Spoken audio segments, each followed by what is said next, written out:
I use the video a lot on kids to show them because sometimes you can't feel it. Earlier we used the video on Burleson.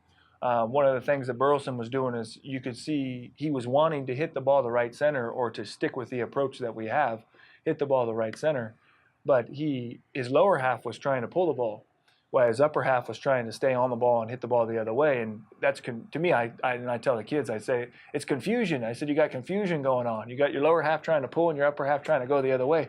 So even if you do hit it the other way, there's not going to be anything on it. Your opportunity of squaring it up is not going to be good because you got your lower half going one way and your upper half going the other way. So that helped him to see that of, hey, okay, I can see where my lower half. So he's able to get in there and make the adjustment with his lower half and just attack the ball in the middle of the field. I don't remember outside of just the old VCR watching you hit in a, with it sitting up outside of the cage. I can remember that a little bit, but as far as what we have now today, it's not close. I mean, digital, break it down to 100/10 of a second, stop and start. It's not even close. It's really, and it's a great teaching tool. You do use it a lot. It's because the video doesn't lie on hand path. It doesn't lie on, what your body weight's doing. It just doesn't lie. And plus it tells you whether or not your eyes are right or not. I could be sitting there for, early on for days. I can try to be figuring out what a kid's doing wrong, and I could have it in my mind.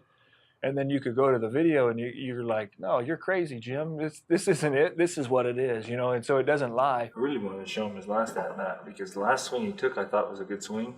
That liner that he hit to right. Today, for instance, we were looking at Jamondrick, and Jamondrick the last couple of days have gotten a little bit uphill with his swing. Now, was doing it earlier in the year, and all of a sudden he got back to going, but I wanted him to be able to see it, because if he can see it on video, then it makes more sense to him when you're talking to him about it. If I'm just telling him, hey, by the way, you're going uphill with your swing. Oh, okay. So he can try to work on it. It's just working above the baseball. Even though it's a breaking ball, you still want to work above it. Until you really see it with your eyes and hear it, you don't really buy it. I mean, you can't. You wouldn't know how to make the correction. And you end up swinging too early. Yeah.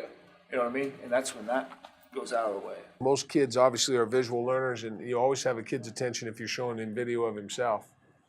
And so it's really been huge for us here to have those cameras and that film, the ability to get it from both sides and in the center field, and then obviously from behind the plate. I was trying to find Kevin Whitehead's at-bats, mainly because I thought yesterday it hit me.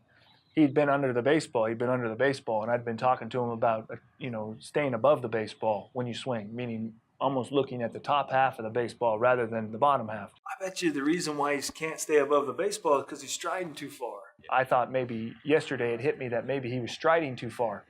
And if he was striding too far, that would be a reason why he would have the breakdown on the backside. When you get too far with your legs, it's hard to get off your backside. Would you agree with that? Yeah. Each kid is different. I could say the same thing to Kevin Whitehead.